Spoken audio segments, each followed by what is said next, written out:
What's up, guys? Welcome to the channel.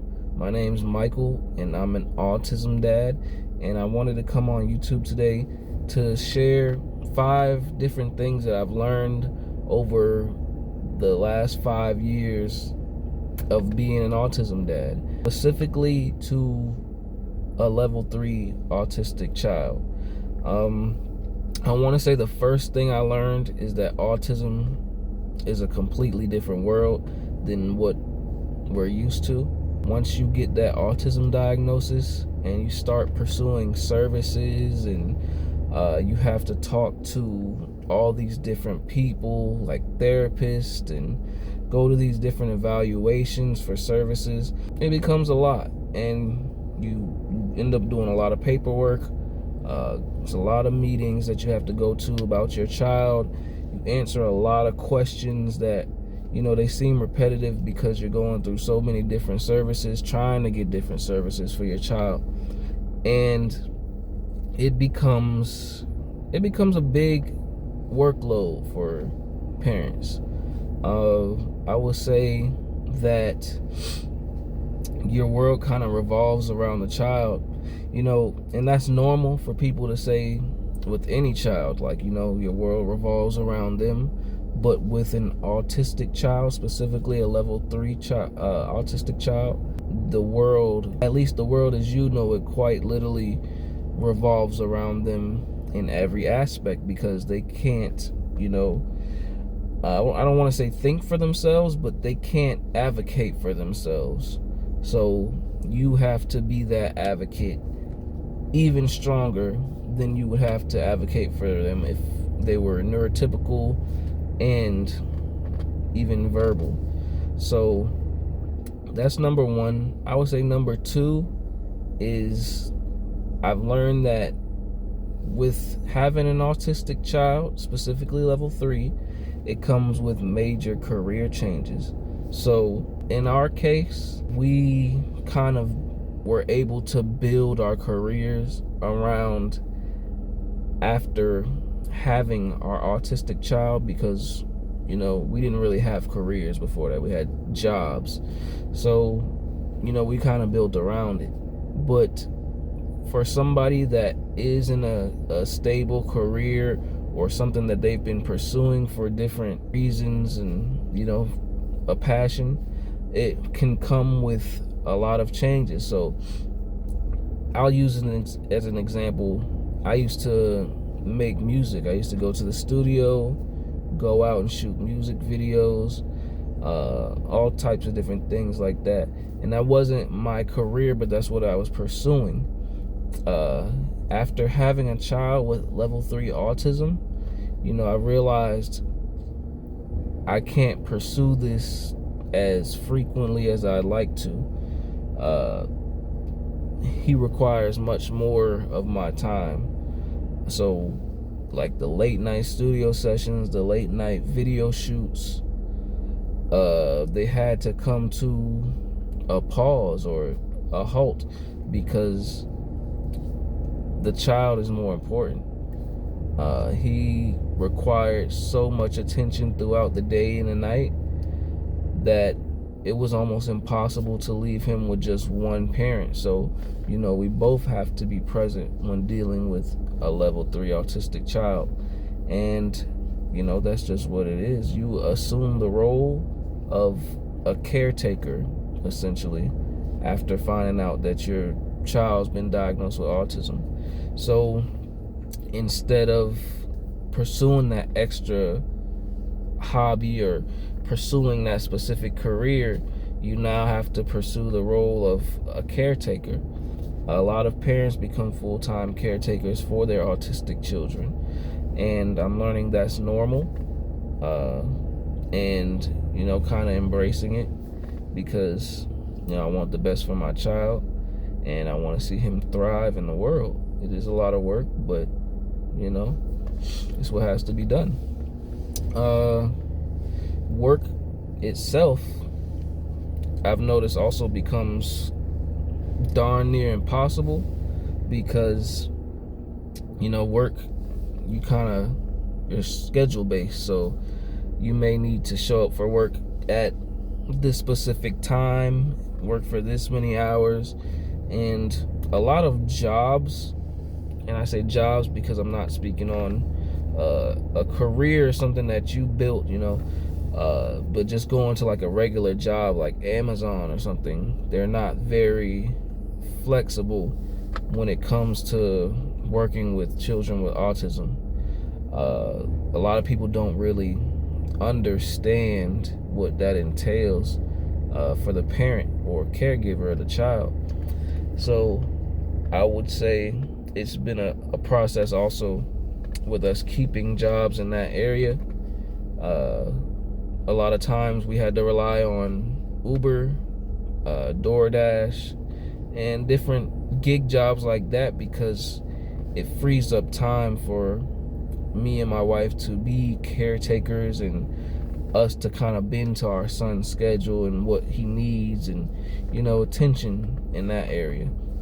So, yeah, there's going to be major career changes dealing with any child on the autism spectrum, but with level 3 autism, you're definitely going to see a shift in that area. Another thing that I've noticed, and I think this is number 3, is going out can become a challenge. Oh, shit. Going outside is a challenge in its own right. Like, and when I say going outside, I literally mean like I'm at my apartment complex, going outside to the park, you kind of have to plan that out, let alone going to the grocery store, running any errands that you need to run. You have to make sure that you kind of map that out for you and your child because they're essentially in their own world, and at any moment there could be a meltdown. There's stimming, so like say you might be running an errand where you need to talk to somebody and meet with them for a couple minutes. I know the autistic community knows a lot about stimming. It's just them making noises and being free in their own world. You have to put a lot of attention on a child, so it kind of takes away from what you're doing. There's also the chance of possible elopement, and that's where the child just runs away and you got to kind of reel them back in or catch them before they get too far, and they're just having fun, they're doing what they want to do, but it's all things that you have to, excuse me, knock my phone down. But these are all things that you have to account for when dealing with an autistic child. I'll say our son is not too wild when it comes to eloping, so that's one thing that we're thankful for. But I've heard stories and seen other autistic parents talk about their elopement horror stories or their public outing horror stories with their autistic children, and it gets very real. Another thing that I've learned, and we're on to number 4 right now, is that routine is a must. So with autistic kids, it's all about scheduling. Like I said before, it's all about routine as far as their development and them learning how things work in our world. They thrive with a steady and constant routine. It just makes the days easier for them and yourselves if you can develop a routine that they consistently follow, such as, okay, we're gonna wake up and eat at 8 a.m. or breakfast gonna be done by 8 a.m. and we're gonna eat at 8:30. After that, we're gonna brush our teeth. After that, we're gonna put our clothes on. After that, we're gonna do whatever. And doing that daily kind of helps them develop a sense of self. And I know a lot of times setting that routine can be hard with everything else I mentioned above. Just work and you having to run errands and you being new to this. So yeah, that's just one thing I noticed. Routine makes the days better. it is kind of hard to be like free-spirited or like make random sporadic type movements when you're building a routine for your autistic child, because like anything that's off can like throw them off. So like I'll give an example. We take our son to ABA therapy, and he knows how we get there. Like he knows the roads. He looks out the window and he sees.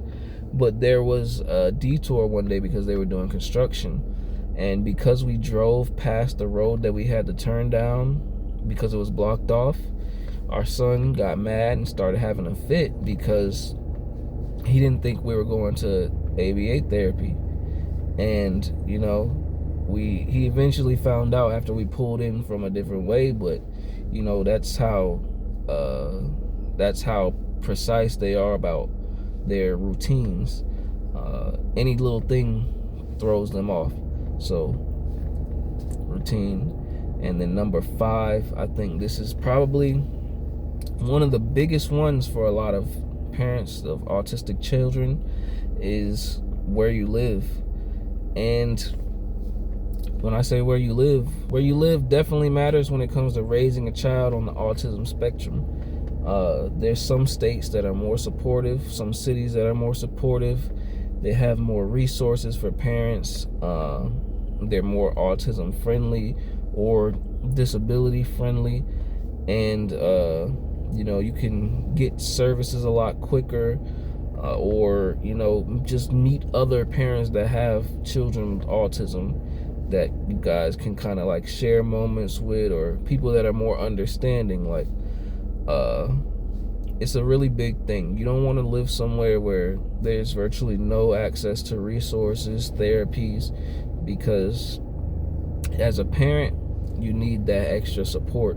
You need people to kind of, you know, help you along this path, because like I said, raising a child with autism is very it could be very stressful at times. It's very tiring. But you know, when you live in the places that have the right supports, you feel a lot better about it. You feel like, okay, I'm not alone doing this, or you know, you have somebody to turn to that's experienced in that field and is there for that reason. So that's my 5 things I've learned. If you have learned anything by becoming an autism parent, go ahead and leave that in the comments. And you know, hopefully I'll see you again soon on the channel. I plan on uploading once a week here, and yeah, we're gonna see how it goes. This has been a great talk. See you guys later.